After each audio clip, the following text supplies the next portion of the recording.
Good morning students. आज है आप लोग के सामने फिजिक्स का एक topic refraction through a glass slab. आज इस पर डिस्कस करेंगे कि ग्लास स्लैब के द्वारा जो रिफ्रैक्शन होता है वो किन किन चीज़ों पर डिपेंड्स करता है, उसका क्या क्या प्रॉपर्टीज होते हैं। तो अब सपोज कीजिए कि रिफ्रैक्शन के बारे में थोड़ा सा आप लोग जान लीजिए कि रिफ्रैक्शन होता क्या है। जो लाइट का जो ट्रैवल जो करेगा, जब मीडियम चेंज होगा लाइट का, that means rare to denser आएगा या डेंसर टू रेयर आएगा। तो लाइट जब वेव है तो वेव में तीन चीजें होती है, वेवलेंथ, फ्रीक्वेंसी एंड वेलोसिटी। तो जब लाइट जो है one medium to another medium जो है ट्रेवल करता है, तो वन मीडियम से अनदर मीडियम जाएगा तो आपका वेवलेंथ और फ्रीक्वेंसी क्या होता है, चेंज हो जाता है। वेवलेंथ और वेलोसिटी चेंज हो जाता है, लेकिन फ्रीक्वेंसी क्या होता है, चेंज नहीं होता है।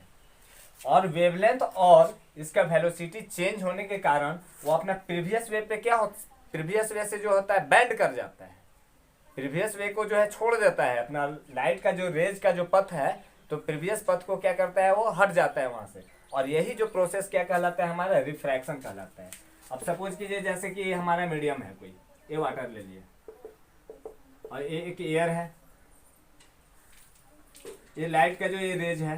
अब ये इसका प्रीवियस वे पर ऐसे सीधा क्रॉस नहीं करके ये क्या होगा, बैंड कर जाएगा। ये नॉर्मल की तरफ क्या होता है, बैंड कर जाता है। यही एंगल ऑफ डेविएशन होता है। जितना एंगल से वो क्या करेगा, बैंड करेगा, एंगल ऑफ डेविएशन होगा। तो ये जो प्रॉपर्टीज कहलाता है, यही हमारा क्या होता है, लाइट का।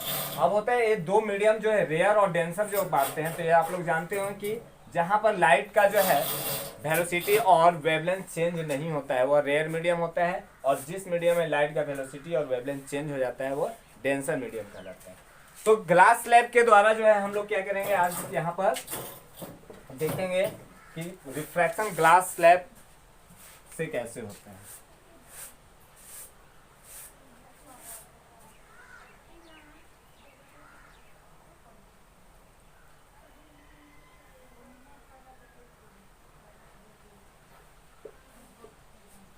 ये हमारा ग्लास स्लैब है, एबीसीडी। लाइट का रेज, लाइट का एक रेज आया। देखिए इसका ये प्रीवियस वे क्या हो सकता है, बिल्कुल जब कहीं बैंड नहीं करेगा तो ये ऐसे जा सकता है, ऐसे क्रॉस करना चाहिए, बिल्कुल स्ट्रेट। लेकिन जब लाइट जो है, लाइट का रेज ग्लास में इंटर करेगा, तो ये जो पॉइंट है हमारा रिफ्रैक्टेड पॉइंट, ये नॉर्मल दे दीजिए इसको। तो यहां से क्या होता है, ये बैंड कर जाता है ऐसे, यहाँ ये बैंड कर गया। लाइट का रेज ये रिफ्रैक्ट हो जाता है। ये हमारा इंसिडेंस रेज,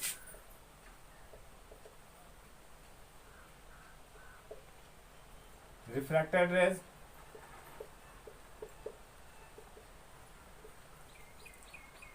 अब देखिए इस पॉइंट से जब लाइट रेज फिर जब ये करेगा, एयर में जाएगा, तो ये बिल्कुल प्रीवियस वे के क्या होता है, पैरेलल हो जाता है।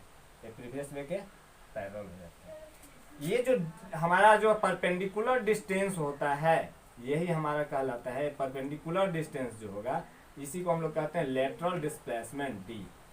ये हमारा हो जाता है lateral displacement.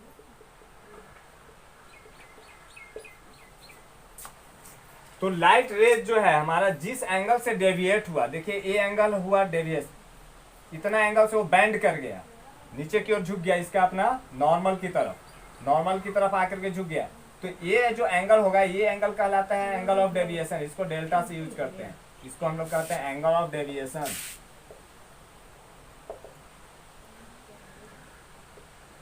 Angle of deviation, ठीक है।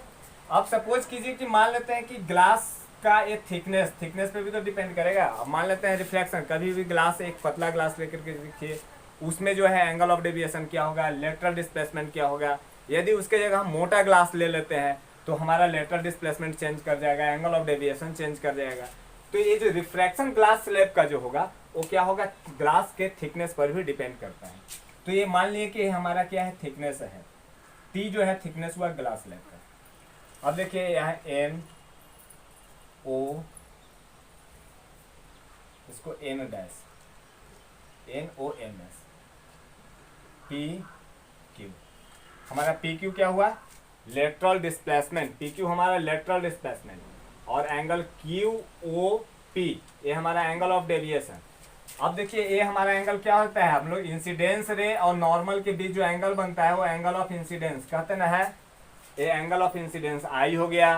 अब देखो रे हमारा रिफ्रैक्टेड रे है, ये हमारा रिफ्रैक्टेड रे और ये हमारा क्या है, नॉर्मल है। तो रिफ्रैक्टेड रे और नॉर्मल के बीच जो एंगल बनेगा ये angle of refraction, angle R, ये एंगल और आर हो गया एंगल ऑफ रिफ्रैक्शन, ये एंगल आई।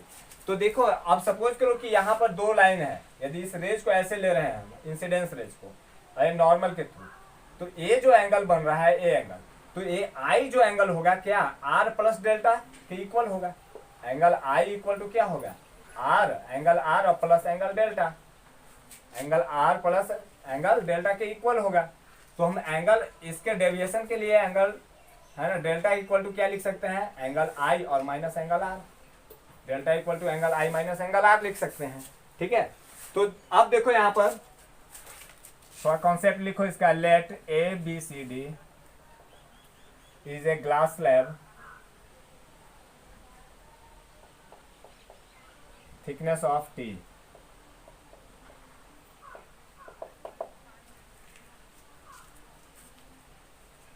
ये इंसिडेंस रे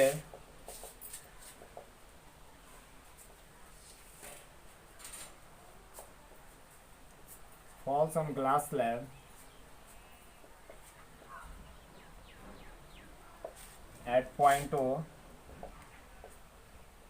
and refract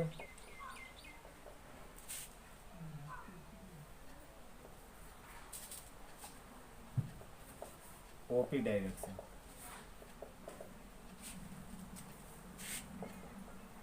PQ is a lateral displacement.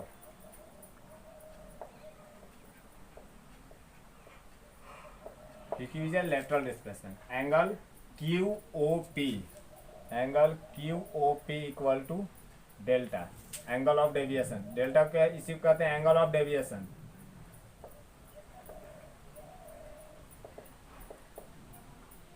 Angle of deviation ये हमारा refracted angle PON dash, angle PON dash equal to R, refraction angle of refraction, angle of refraction. अब इसी में हम लोग क्या करेंगे, इसके सभी में जो रिलेशन निकालेंगे कि angle of deviation, lateral displacement, ठीक है, और उसके बाद फिर जो है आपका इसका ग्लास स्लैब का थिकनेस, इन सभी के बीच क्या रिलेशन मिलेगा।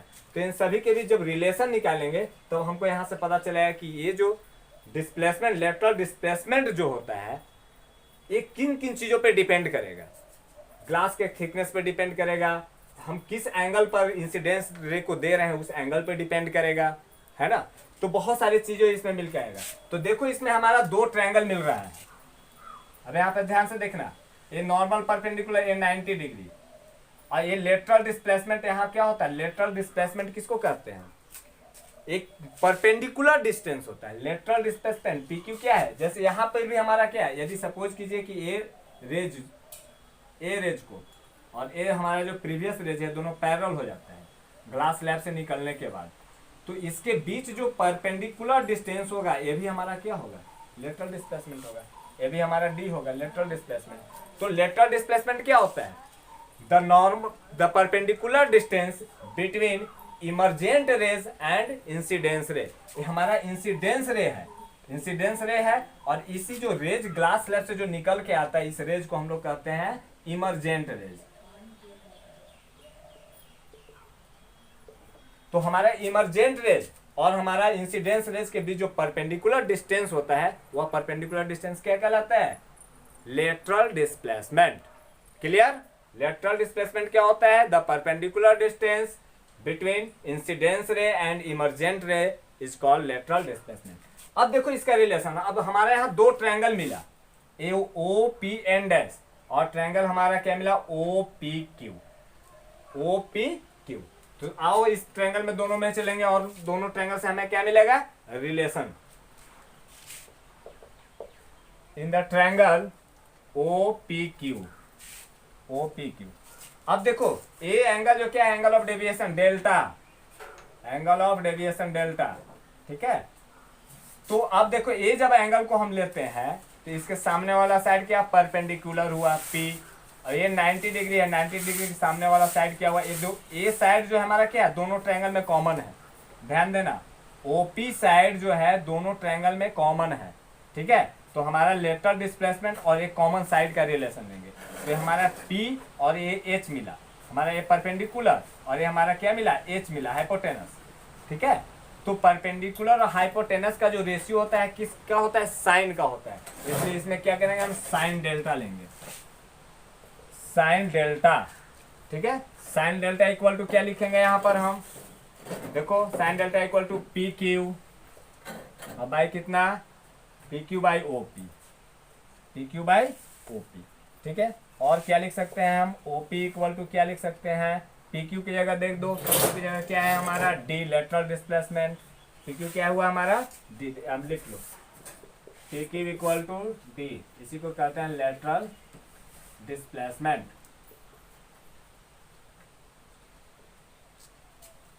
ठीक है।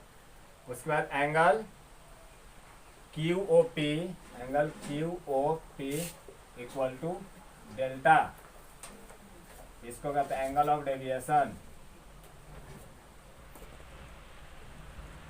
Angle of deviation. उसके बाद देखो पी ओ एन डैश होगा हमारा, यहाँ पर कोई और एक पॉइंट दे दीजिए, एंगल आई जो होगा तो आपका किसके इक्वल होगा, एंगल आई इक्वल टू होगा ये पूरा के एंगल के, मतलब R plus delta, R plus delta क्या हो जाएगा, एंगल ये जो होगा एंगल आई इक्वल टू क्या हो जाएगा आर प्लस डेल्टा। अब इस डेल्टा के लिए क्या ले सकते हैं हम, एंगल आई और minus angle R, angle I minus angle R, यहाँ पर ये लिख सकते हैं हम। तो अब ओपी इक्वल टू क्या हम दे सकते हैं, पी क्यू, पी क्यू की जगह हमारा क्या हुआ है ए लेटरल डिस्प्लेसमेंट, तो डी और बाई कितना, हम इसको लाएंगे साइन डेल्टा, इधर आके क्या हो जाएगा भाग में हो जाएगा साइन डेल्टा, इसको इक्वेशन को हम फर्स्ट ले लेंगे, ठीक है। इस ट्रायंगल में तो कंप्लीट हुआ हमारा। अब second triangle O P N dash, इसमें जो रिलेशन देखो, इसमें क्या लेंगे, हमको एन पी से कोई मतलब नहीं है, एन डैश पी से हमें कोई मतलब नहीं है। ग्लास का थिकनेस क्या है ए डी, ए डी और ओ एन डैश इक्वल है कि नहीं, ए टी है तो ये भी हमारा क्या हो जाएगा टी होगा, तो लिख सकते हैं यहाँ पर A D equal to O N dash equal to क्या T, a thickness of glass है, थिकनेस ऑफ ग्लास स्लैब, ठीक है।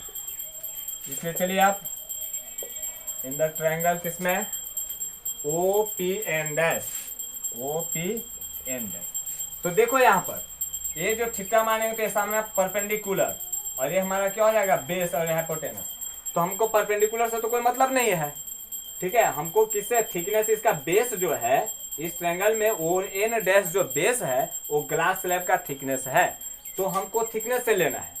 तो क्योंकि हमारा लेटरल डिस्प्लेसमेंट जो होता है और एंगल ऑफ डेविएशन जो होता है ये थिकनेस पर भी डिपेंड करता है, तो हम क्या बेस और हाइपोटेनस, तो बेस और हाइपोटेनस का जो रेशियो होगा वो क्या कहलाता है कॉस थीटा, इसलिए इस ट्रायंगल में हम क्या लेंगे cos R, therefore cos R equal to क्या लिखेंगे यहाँ पर हम, cos R equal to O N dash और बाई कितना O P, O N dash by O P, तो अब है ना, और क्या लिख सकते हैं ओ पी इक्वल टू क्या लिख सकते हैं हम O N dash, O N dash क्या है हमारा टी, तो इसको दे सकते हैं टी अब by cos R, equation second.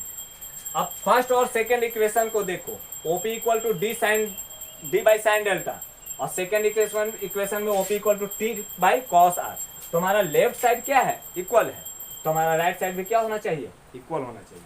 Therefore from equation first and second से, फर्स्ट एंड सेकेंड से हमारा क्या मिलेगा, लिख सकते हैं यहाँ पर D by sine delta equal to T by cos R. अब क्रॉस मल्टीप्लाई करो तो कितना आ जाएगा जी, D equal to T sine delta और बाई कितना कॉस आर, यही हमारा लेटरल डिस्प्लेसमेंट। और क्या लिख सकते हैं हमारा D equal to T into अब साइन डेल्टा, अब डेल्टा के लिए क्या दे सकते हैं angle I minus angle R, sine I और minus sine R, sine I minus sine R और बाई कितना कॉस आर। देखिए हमारा ये लेटरल डिस्प्लेसमेंट निकालने का ये फॉर्मूला होता है। ग्लास स्लैब के थ्रू जो हमारा जो लेटरल डिस्प्लेसमेंट होगा, दैट मीन्स कि लेटरल डिस्प्लेसमेंट क्या हुआ, जो इमरजेंट रेज और हमारा प्रीवियस जो रेज है इंसिडेंस रेज के बीच जो नॉर्मल परपेंडिकुलर डिस्टेंस जो होगा, ये परपेंडिकुलर डिस्टेंस जो होगा वो हमारा कितना आएगा, T sine I minus sine I by cos R के इक्वल आएगा। यही हमारा क्या होता है ग्लास स्लैब से रिफ्रैक्शन। कहने का मतलब अब देखो एक हमारा डिस्प्लेसमेंट यहाँ पर क्या है, लेटरल डिस्प्लेसमेंट टी, टी यहाँ पर क्या शो कर रहा है, थिकनेस, ग्लास स्लैब का थिकनेस, तो ये डायरेक्टली प्रोपोर्शनल है थिकनेस का।